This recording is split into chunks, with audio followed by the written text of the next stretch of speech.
Hi friends, പുതിയൊരു വീഡിയോയിലേക്ക് എല്ലാവർക്കും സ്വാഗതം. വിജയപത്മനും ജാനകിയും ഗായത്രിയോടും മായയോടും സേതുവിനോടും കൂടി സംസാരിക്കുകയാണ്. ഭാവനയെ എത്രയും പെട്ടെന്ന് ആ വീട്ടിൽ നിന്നും ഇവിടേക്ക് കൊണ്ടുവരണമെന്ന് പറയുകയാണ്. ഗായത്രിക്ക് ജാനകി പോകുന്നതിൽ പിന്നെ ഭാവനയെ ആ വീട്ടിൽ നിർത്തുന്നതിൽ വല്ലാത്ത പേടി തോന്നുകയാണ്. അപ്പോൾ എങ്ങനെയെങ്കിലും ഭാവനയെ ആ വീട്ടിൽ നിന്നും കൊണ്ടുവരണമെന്ന് ഗായത്രി പറയട്ടോ. അപ്പോൾ ജാനകി പറയുന്നുണ്ട്, ഭാവനയെ ഇനി അവരാരും അപായപ്പെടുത്താനൊന്നും നോക്കില്ല. ഞാൻ അതിനുള്ളതൊക്കെ ചെയ്തു വെച്ചിട്ട് തന്നെയാണ് പോന്നിട്ടുള്ളത്. ഇനി കുറച്ച് ദിവസം കഴിഞ്ഞും ഭാവന വരുന്നില്ല എന്നുണ്ടെങ്കിൽ ഞാൻ അവിടേക്ക് തന്നെ പോവുമെന്ന് ജാനകി പറയുകയാണ്.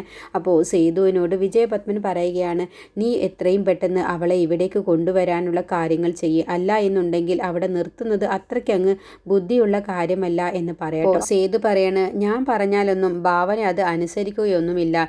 എന്തായാലും വല്യച്ഛനൊന്ന് സംസാരിച്ചു നോക്ക്, ചിലപ്പോൾ ഭാവന അനുസരിക്കുകയുണ്ടാവില്ല എന്ന് പറയാണ്. അപ്പോൾ സേതു പറയുന്നുണ്ട്, ഞാൻ പറഞ്ഞ് ഇനി വെറുതെ അവളുടെ വെറുപ്പ് സമ്പാദിച്ചിട്ട് എന്തിനാണ്? അവൾ എന്തായാലും എന്തെങ്കിലും ലക്ഷ്യം കണ്ടിട്ടുണ്ടെങ്കിൽ അത് നിറവേറ്റാതെ അവൾ അതിൽ നിന്നും പിന്മാറുകയില്ല. അതാണ് അവളുടെ സ്വഭാവം എന്ന് പറയുമ്പോൾ ജാനകി പറയാണ്, അത് ശരിയാണ്. അവൾ എന്തെങ്കിലും ഒരു കാര്യം തീരുമാനിച്ചിട്ടുണ്ടെങ്കിൽ അത് കണ്ടുപിടിക്കാതെ അവൾ അതിൽ നിന്നും പിന്മാറുകയില്ല. അതുകൊണ്ടാണല്ലോ മാനസയുടെ കുറച്ചൊക്കെ കള്ളത്തരങ്ങൾ ഭാവന കണ്ടുപിടിച്ചത്. ഇനിയിപ്പോൾ എവിടെയാണ് ഉള്ളത് എന്ന് ഭാവനയ്ക്ക് അറിയണം. അതിനു വേണ്ടിയിട്ടാണ് ഭാവന ഇപ്പോൾ എല്ലാം സഹിച്ച് അവിടെ നിൽക്കുന്നത് തന്നെ എന്ന് പറയണം. സേതു പറയുന്നുണ്ട്, അതിന് ആ സുനിൽ ജീവനോടെ ഉണ്ടോ എന്നതുപോലും പറയാൻ കഴിയില്ല. ആ അജയനും പ്രസീതയും ഇനിയിപ്പോൾ അവരെ ഇല്ലാതാക്കിയോ എന്ന് പോലും പറയാൻ കഴിയില്ല. എനിക്ക് അങ്ങനെയാണ് തോന്നുന്നത്. ഒരു കാര്യം ചെയ്യാം വല്യച്ഛൻ ആ ദേവനങ്കിളിനോടൊന്ന് സംസാരിച്ചാൽ മതി. ദേവനങ്കിൾ പറഞ്ഞാൽ ഭാവന ഉറപ്പായും അനുസരിക്കും. ഇപ്പോൾ വിജയപത്മൻ പറയുന്നുണ്ട്, ദേവൻ പറഞ്ഞാലൊന്നും ഭാവന അനുസരിക്കുമെന്ന് തോന്നുന്നില്ല. എന്തായാലും ഞാനൊന്ന് ശ്രമിച്ചു നോക്കാം, ഞാൻ ദേവനെ ഒന്ന് വിളിക്കട്ടെ എന്ന് പറയുകയാണ്. അങ്ങനെ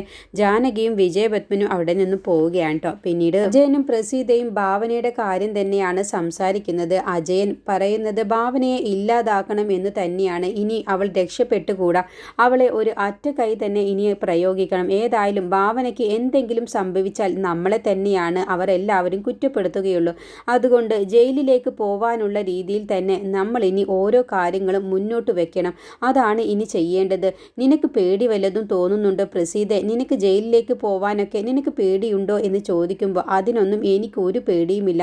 പക്ഷേ നമ്മളുടെ മോളുടെ ജീവിതം ആലോചിക്കുമ്പോൾ എന്ന് പറയുമ്പോൾ നമ്മുടെ മോൾക്ക് വേണ്ടിയിട്ട് തന്നെയാണ് നമ്മൾ ഇങ്ങനെ ഒരു കാര്യം ചെയ്യുന്നത്.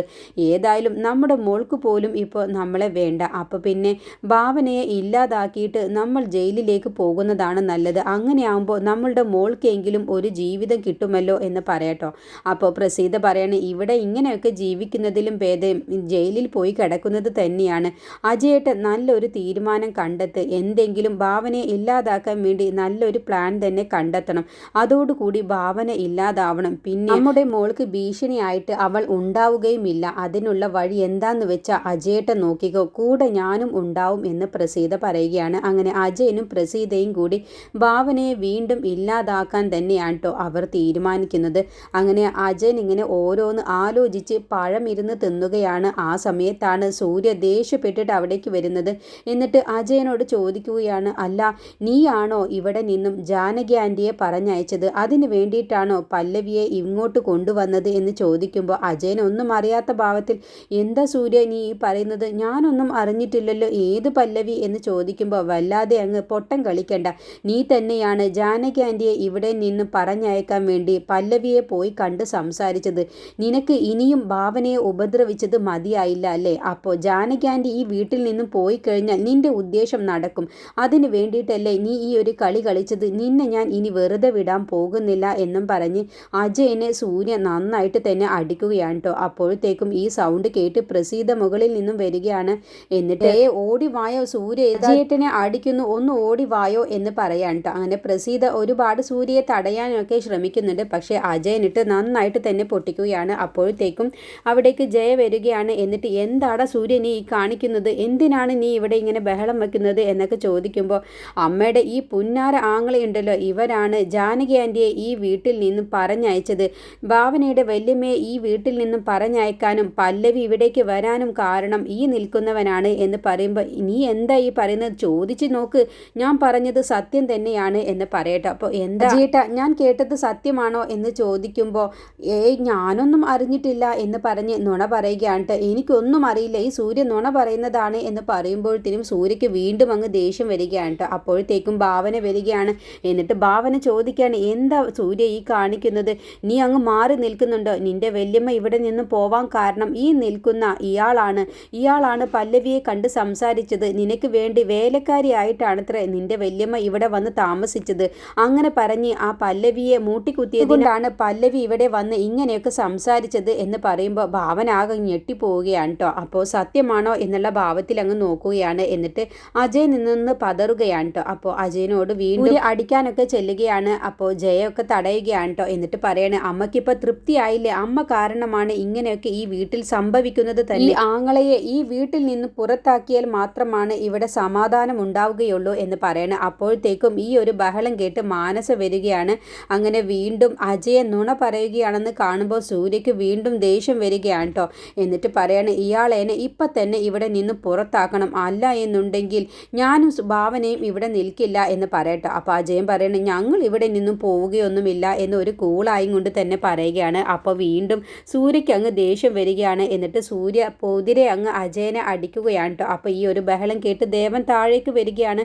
എന്നിട്ട് ദേവൻ തടയുകയാണ് കേട്ടോ. എന്താണ് പ്രശ്നം, ഒന്ന് നിർത്തുന്നുണ്ടോ എന്നൊക്കെ ചോദിക്കുമ്പോഴും സൂര്യ കലിയടങ്ങാതെ സൂര്യ വീണ്ടും അജയനെ അടിക്കുകയാണ്. അങ്ങനെ ദേവൻ പറയുന്നത് കേട്ടിട്ടും സൂര്യ അതൊന്നും അനുസരിക്കുന്നില്ല എന്ന് കാണുമ്പോൾ സൂര്യയെ അങ്ങ് മാറ്റി നിർത്തി ബലം പ്രയോഗിച്ച് ദേവൻ അങ്ങ് മാറ്റി നിർത്തി സൂര്യയുടെ കാരണം നോക്കി ഒന്നങ്ങ് പൊട്ടിക്കാൻ കേട്ടോ. ആ അടി കിട്ടിയതോടുകൂടി ഭാവനയും സൂര്യയും ആകെ അങ്ങ് ഷോക്കാവുകയാണ്. അപ്പോൾ ജയ അടക്കം ഷോക്കായി നിൽക്കുകയാണ് കേട്ടോ. എന്നിട്ട് മാനസ ചോദിക്കുകയാണ്, എന്തിനാണ് അങ്കിൾ ഇങ്ങനെയൊക്കെ കാണിക്കുന്നത് എന്ന് ചോദിക്കുമ്പോൾ നീ ഒരക്ഷരം മിണ്ടി പോവരുത് എന്ന് ദേവൻ ദേഷ്യപ്പെട്ട് പറയുകയാണ്. എന്നിട്ട് പറയുകയാണ്, എന്താണ് ഇവിടെ ഒരു ചന്തയാണോ? എപ്പോഴും ഓരോ പ്രശ്നങ്ങൾ, ഇവിടെ ഒരു മനസമാധാനം എന്ന് പറഞ്ഞത് ഇല്ല. ഒന്നല്ലെങ്കിൽ ഇവർ തമ്മിൽ, അല്ലെങ്കിൽ ജയയുടെ വക. ഇതെന്താണിത്? എന്തിനാണ് ഇങ്ങനെ നിങ്ങൾ ഈ ബഹളം വയ്ക്കുന്നത്? ഈ വീട്ടിൽ ഒരു മനസമാധാനം പോലും ഇല്ല എന്നൊക്കെ പറഞ്ഞ് ദേവൻ അങ്ങ് ദേഷ്യപ്പെടുകയാണ് കേട്ടോ. അപ്പോൾ ജയ ചോദിക്കുകയാണ്, എന്തിനാണ് ദേവേട്ട സൂര്യയെ അടിച്ചത് എന്ന് ചോദിക്കുമ്പോൾ ഇനി നീ ഒരക്ഷരം മിണ്ടി പോവരുത്. ഈ വീടിനെ ഇനി നന്നാക്കാൻ പറ്റുമോ എന്ന് ഞാനൊന്ന് നോക്കട്ടെ. ഇനി ഞാനാണ് ഇവിടെ കാര്യങ്ങളൊക്കെ തീരുമാനിക്കാൻ പോകുന്നത് എന്ന് പറഞ്ഞ് ദേവൻ അങ്ങ് ദേഷ്യപ്പെട്ട് സംസാരിക്കുകയാണ് കേട്ടോ. അങ്ങനെ സൂര്യയ്ക്ക് വല്ലാത്ത വിഷമത്തോട് കൂടിയിട്ടാണ് നിൽക്കുന്നത്. അപ്പോൾ ദേവനും നന്നായിട്ട് തന്നെ വിഷമമുണ്ട് കേട്ടോ. സൂര്യയെ ആ സമയത്ത് അടിച്ചത് കൊണ്ട് സൂര്യ പറയണേ, ഞാൻ ഇനി ഇവിടെ നിൽക്കുന്നില്ല, ഇനി ഒരു നിമിഷം പോലും ഞാൻ ഇവിടെ നിൽക്കില്ല. ഭാവന, നമുക്ക് പോവാം എന്ന് പറയുമ്പോൾ ജയ ചോദിക്കുകയാണ്, എവിടേക്ക് പോകുന്നു? നിങ്ങൾ എവിടേക്കും പോവില്ല എന്ന് പറയട്ടെ. അപ്പോൾ ദേവൻ പറയണം, ഇവരിനി ഇവിടെ നിൽക്കാൻ പാടില്ല. ഇപ്പോൾ സ്വന്തമായ ഒരു കുടുംബമായില്ലേ, ഇനി എന്തിനാണ് ഇവിടെ നിൽക്കുന്നത്? എവിടേക്കാന്ന് വെച്ച് ഇറങ്ങിപ്പോയിക്കോ. നീ പോയില്ല എന്നുണ്ടെങ്കിൽ ഞാൻ ഈ വീട്ടിൽ നിന്നും ഇറങ്ങിപ്പോവുമെന്ന് പറയട്ടോ. അപ്പോൾ ജയ പറഞ്ഞു, ഇല്ല, സൂര്യ എവിടേക്കും പോവില്ല എന്ന് പറയുമ്പോൾ അങ്ങനെയാണെങ്കിൽ ഞാൻ ഇവിടെ നിന്നും പോവുകയാണ് എന്ന് പറഞ്ഞ് ദേവൻ അങ്ങ് ഇറങ്ങി പോവാൻ നിൽക്കുകയാണ്. അപ്പോൾ സൂര്യ പറയണ, വേണ്ട, ഞാൻ കാരണം ആരും ഈ വീട്ടിൽ നിന്നും ഇറങ്ങി പോവേണ്ട, ഞാൻ തന്നെ പോയിക്കോളാം. ഭാവന, നിനക്ക് എന്തെങ്കിലും എടുക്കാനുണ്ടോ എന്ന് ചോദിക്കുമ്പോൾ ഇല്ല, എന്നാൽ നമുക്ക് പോവാം എന്ന് പറയട്ടോ. അപ്പോൾ ഭാവന കയ്യിൽ കയറി പിടിക്കുകയാണ് സൂര്യയുടെ. സൂര്യ, എന്താ ഈ പറയുന്നത്? ഞാൻ പറയുന്നത് അനുസരിച്ചോളണം. നീ എൻ്റെ കൂടെ വരുന്നില്ല എന്നുണ്ടെങ്കിൽ ഞാൻ ഈ വീട്ടിൽ നിന്ന് തനിച്ചു പോവുമെന്ന് പറയട്ടെ. അത് കേൾക്കുമ്പോൾ ഭാവനയ്ക്ക് അങ്ങ് പേടി വരികയാണ്. ഇത് എന്നത്തെയും പോലെയല്ലല്ലോ, ഇത് കുറച്ച് സ്ട്രോങ് ആണല്ലോ. സൂര്യയും ദേവനങ്ങളും നല്ല സ്ട്രോങ് ആയിട്ട് തന്നെയാണല്ലോ കാര്യങ്ങളൊക്കെ തീരുമാനിച്ചിട്ടുള്ളത്. ഇതെന്താ ഇങ്ങനെ എന്നുള്ള ഭാവത്തിൽ ഭാവന ആകെ സങ്കടപ്പെട്ടിട്ടാണ് കേട്ടോ നിൽക്കുന്നത്. അങ്ങനെ സൂര്യ ഭാവനയുടെ കൈയും പിടിച്ച് ആ പടി ഇറങ്ങുകയാണ്. അപ്പോൾ ജയയും മാനസയും ഒക്കെ അങ്ങനെ സങ്കടപ്പെട്ട് പുറകെ പോവുകയാണ്. സൂര്യ, മോനെ നീ പോവല്ലേ എന്നൊക്കെ ജയ പറയുന്നുണ്ട്. പക്ഷേ ഭാവനയുടെ കൈയും പിടിച്ച് സൂര്യ ഒന്നും മിണ്ടാതെ, ഒരക്ഷരം പോലും മിണ്ടാതെ ഇറങ്ങി പോവുകയാണ് കേട്ടോ. അപ്പോൾ ദേവൻ അവരെ കൂടെ പോകുന്നില്ല. ദേവൻ സങ്കടപ്പെട്ട് കണ്ണിലൊക്കെ വെള്ളം നിറഞ്ഞിട്ടാണ് കേട്ടോ അവിടെ നിൽക്കുന്നത്. എന്നിട്ട് വിഷമത്തോട് കൂടിയിട്ടാണ് ദേവൻ നേരെ റൂമിലേക്ക് പോകുന്നത്. അപ്പോൾ പ്രസീതയ്ക്കും അജയനും ഒരുപാട് സന്തോഷമാവുന്നുണ്ട്. പക്ഷേ ഭാവനയെ ഒന്നും ചെയ്യാൻ കഴിയില്ലല്ലോ എന്നുള്ള ആ ഒരു വിഷമവും അവരുടെ മനസ്സിൽ വരികയാണ് കേട്ടോ. അങ്ങനെ സൂര്യ ആ വീട്ടിൽ നിന്നും പോവരുത്, ഭാവന തനിച്ചു പോവണം എന്നാണ് അജയനും പ്രസീതയും കണക്ക് കൂട്ടിയത്. പക്ഷേ അവരുടെ ആ കണക്ക് കൂട്ടലുകളെല്ലാം തകിടം മറിച്ചും കൊണ്ടാണ് സൂര്യയും ദേവനും ഈ ഒരു കളി. ഭാവന ആര് പറഞ്ഞാലും എന്ത് പറഞ്ഞാലും ഇനി ആ വീട്ടിൽ നിന്നും പോവില്ല എന്ന് മനസ്സിലാക്കിയത് കൊണ്ട് സൂര്യയും ദേവനും കൂടി കളിച്ച ഒരു നാടകമായിരിക്കും കേട്ടോ ഈ ഒരു അടിയും പിന്നീട് വീട്ടിൽ നിന്നും ഇറങ്ങി പോകുന്നതും എല്ലാം തന്നെ സൂര്യയും ദേവനും കൂടി കളിക്കുന്ന ഒരു നാടകമാണ്. പക്ഷെ ഇതൊന്നും ആർക്കും തന്നെ അറിയുന്നില്ല, ഭാവനയ്ക്കടക്കം മനസ്സിലാകുന്നില്ല കേട്ടോ. അങ്ങനെ ഭാവനയൊക്കെ ഇനി പിന്നീടാണ് ഇക്കാര്യം അറിയാൻ പോകുന്നത്. ഭാവനയോട് സൂര്യ പോലും പറഞ്ഞിട്ട് ഭാവന ആ വീട്ടിൽ നിന്നും പോവില്ല ഞാൻ മനസ്സിൽ ഉദ്ദേശിച്ച കാര്യം നടപ്പിലാക്കിയതിൻ്റെ ശേഷം മാത്രമാണ് ഞാൻ ഇവിടെ നിന്ന് പോവുകയുള്ളൂ എന്ന് സൂര്യയോട് പറഞ്ഞതുകൊണ്ടാണ് ഇങ്ങനെ ഒരു നാടകം കളിക്കുന്നത്. അല്ല എന്നുണ്ടെങ്കിൽ ഭാവനയെ അജയനും പ്രസിദ്ധയും കൂടി ചതിയിൽപ്പെടുത്തും എന്നുള്ളത് കൊണ്ടാണ് അവർ ഇങ്ങനെ ഒരു തീരുമാനമെടുക്കുന്നത്. അങ്ങനെ ദേവൻ വിഷമിച്ച് റൂമിലിരിക്കുന്ന സമയത്താണ് അവിടേക്ക് ജയ വരുന്നത്. എന്നിട്ട് ജയ ചോദിക്കുകയാണ്, എന്തിനാണ് ദേവേട്ട സൂര്യയെ അടിച്ചത്? അവൻ വല്ലാത്ത വിഷമത്തോട് കൂടിയിട്ടാണ് പോയിട്ടുള്ളത് എന്ന് പറയുമ്പോൾ, അവന് വിഷമമായെങ്കിൽ അത് ആദ്യമേ ഞാൻ ചെയ്യേണ്ടതായിരുന്നു. അവനെ ഞാൻ എൻ്റെ കൂട്ടുകാരനായിട്ടാണ് ഞാൻ ഇതുവരെയും കണ്ടിട്ടുമുള്ളൂ, അവനോട് സംസാരിച്ചിട്ടുമുള്ളൂ. പക്ഷേ ഇനി പറ്റില്ല. ഒന്നല്ലെങ്കിൽ നീ ഇവിടെ പ്രശ്നമുണ്ടാക്കും, അല്ലെങ്കിൽ സൂര്യ ഉണ്ടാക്കും. എന്താ ഈ വീട്ടിലൊരു മനസമാധാനം എന്ന് പറഞ്ഞതില്ല.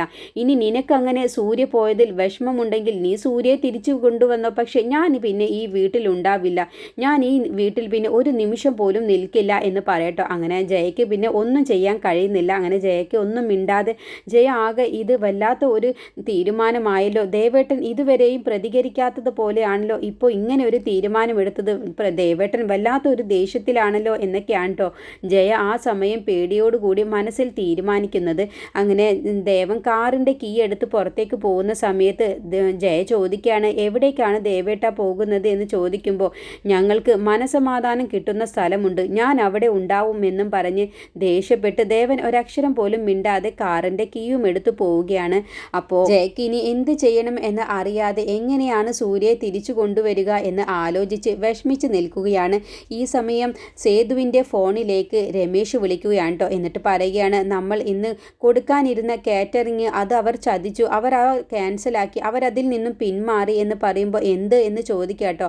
അയാളെന്നെ എനിക്കിപ്പോൾ തന്നെ കാണണമെന്ന് സേതു പറഞ്ഞിട്ട് സേതു വീട്ടിൽ നിന്നും ഇറങ്ങുകയാണ്. അപ്പോൾ മായ വരികയാണ്. അപ്പോൾ മായോട് പറയുകയാണ്, ഇന്നത്തെ കാറ്ററിങ് അയാൾ നമ്മളെ ചതിച്ചു, നമ്മൾ 1500 ആൾക്കാർക്ക് ഉണ്ടാക്കിയ ഭക്ഷണം അത് ഇനി എന്ത് ചെയ്യും? അയാൾ അതിൻ്റെ പൈസയും തരില്ല എന്നാണ് പറയുന്നത്, ഞാൻ അയാളെ കണ്ടൊന്ന് സംസാരിക്കട്ടെ എന്ന് പറഞ്ഞു പോവുക കേട്ടോ. അപ്പോൾ മായ പറയുന്നുണ്ട്, വെറുതെ ബഹളവും പ്രശ്നവും ഒന്നും ഉണ്ടാക്കരുത്, എടുത്തു ചാടരുത് എന്നൊക്കെ പറയുമ്പോൾ, ഞാൻ ഒരു പ്രശ്നവും ഉണ്ടാക്കാൻ പോകുന്നില്ല, അയാളുടെ കയ്യിൽ നിന്നും പൈസ വാങ്ങിയിട്ടാണ് ഞാൻ തിരിച്ചു വരികയുള്ളൂ എന്ന് പറഞ്ഞ് സേതു രമേശൻ്റെ അടുത്തേക്ക് പോവുകയാണ്. എന്നിട്ട് രമേശനും സേതുവും കൂടി ഇയാളുടെ അടുത്തേക്ക് ചെല്ലുകയാണ്. എന്നിട്ട് പറയുകയാണ്, നിങ്ങൾ തന്ന വാക്കുകൊണ്ടല്ലേ ഞങ്ങൾ 1500 ആൾക്കാർക്ക് ഭക്ഷണം ഉണ്ടാക്കിയത്, നിങ്ങൾ എന്തിനാണ് ഞങ്ങളെ ചതിച്ചത് എന്നൊക്കെ ചോദിക്കുമ്പോൾ, അത് പിന്നെ കമ്മിറ്റിക്കാർ ക്യാൻസലാക്കി എന്ന് പറഞ്ഞ് ഞങ്ങൾ പിന്നെ എന്ത് ചെയ്യാനാണ്, ഇനിയിപ്പോൾ അടുത്ത ആഴ്ച വെക്കാം എന്നാണ് പറയുന്നത്. സേതു ഒരു കാര്യം ചെയ്യുക, അടുത്ത ആഴ്ച വീണ്ടും നീ തന്നെ ഭക്ഷണം ഉണ്ടാക്കിക്കോ 1500 ആൾക്കാർക്ക് എന്ന് പറയട്ടെ. അപ്പോൾ ഇന്ന് ഞങ്ങൾ ഉണ്ടാക്കിയ ഭക്ഷണം അത് എന്ത് ചെയ്യും? പിന്നെ 4.5 ലക്ഷം രൂപയാണ് ഞങ്ങൾക്ക് നിങ്ങൾ തരേണ്ടത്, അത് കിട്ടാതെ ഞാൻ പോവില്ല, ഞാൻ കടങ്ങൾ വാങ്ങിയിട്ടാണ് ഈ ഒരു കാര്യത്തിനൊക്കെ ഇറങ്ങി പുറപ്പെട്ടത് എന്ന് പറയട്ടെ. അതിനെന്തിനാ സേതു ഇങ്ങനെ വെപ്രാളപ്പെടുന്നത്? നിന്റെ അളിയന്മാർ 2 പേരും നല്ല പൈസക്കാരാണല്ലോ, 2 പെങ്ങന്മാരും 2 പണക്കാരെയല്ലേ പ്രേമിച്ച് വശത്താക്കി കല്യാണം കഴിച്ചിട്ടുള്ളത്. പിന്നെ പോരാത്തതിന് ആ ഭരത് കോടീശ്വരിയെ തന്നെയല്ലേ കല്യാണം കഴിച്ചിട്ടുള്ളത്. പിന്നെ എന്തിനാണ് സേതു ഇങ്ങനെ ടെൻഷൻ ആകുന്നത്?